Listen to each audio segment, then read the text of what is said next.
চাওক দুৰ্ভাগ্যজনক আমি কেতিয়াও এটা আমাৰ যিহেতু চুবুৰীয়া ৰাজ্য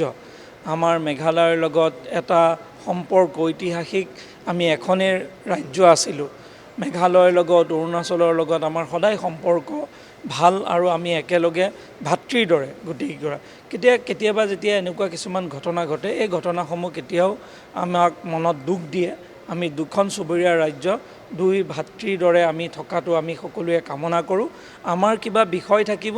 যিহেতু দুইগৰাকী মুখ্যমন্ত্ৰীৰ লগত খুব ভাল সম্পৰ্ক তো আমি বাৰ্তালাপৰ মাধ্যমেৰে সকলো সমস্যা আমি সমাধান কৰিব পাৰোঁ সেইবাবে এনেকুৱা পৰিস্থিতি কেতিয়াও আমাৰ কাম্য নহয় আৰু এই সমস্যাসমূহ যাতে ভৱিষ্যতে সমাধান হয় সেইটো আমি কামনা কৰিছোঁ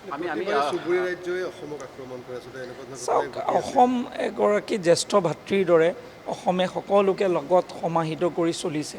আৰু অসমৰ প্ৰতি ৰাইজৰ আশা আকাংক্ষাও বহুত বেছি আৰু উত্তৰ পূৰ্বাঞ্চলকো বহু ক্ষেত্ৰত অসমে নেতৃত্ব দিয়াও আমি প্ৰত্যক্ষ কৰিছোঁ তো সেই ক্ষেত্ৰত আমি সঁচাকৈ আমি বিচাৰোঁ যে আমাৰ যিহেতু চুবুৰীয়া ৰাজ্যসমূহৰ লগত আমাৰ খুব ভাল সম্পৰ্কৰে যিহেতু আমি আগতে এখনেই ৰাজ্য আছিলোঁ নৰ্থ ইষ্ট বুলি যেতিয়া আমি আছিলোঁ নেফা বুলি যেতিয়া আমি কৈছিলোঁ তো এতিয়া সৰু সৰু এনেকুৱা কিছুমান বিষয় যিবিলাক বিষয় আচলতে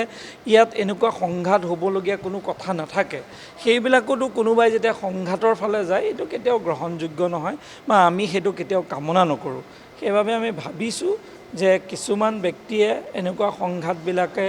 কৰিব বিচাৰি থাকে কিন্তু তাৰ পৰিৱৰ্তে আমাৰ চৰকাৰ দুখনে যিহেতু সংঘাতবিলাক সমাধান কৰিবৰ বাবে মাননীয় মুখ্যমন্ত্ৰীয়ে বহুত প্ৰয়াস কৰিছে মই ভাবিছোঁ নিশ্চিতভাৱে অনাগত দিনতো বহুত প্ৰয়াস কৰিব আৰু আমাৰ সংঘাত বিবৰ্জিত আৰু উন্নয়নৰ আমি উত্তৰ পূৰ্বাঞ্চল নিৰ্মাণ কৰিব পাৰিম বুলি আমি আশা কৰিছোঁ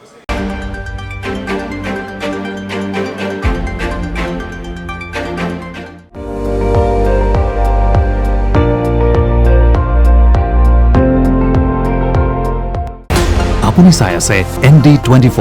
সৰ্বশ্ৰেষ্ঠ নহয় সৰ্বোত্তমৰ দৌৰ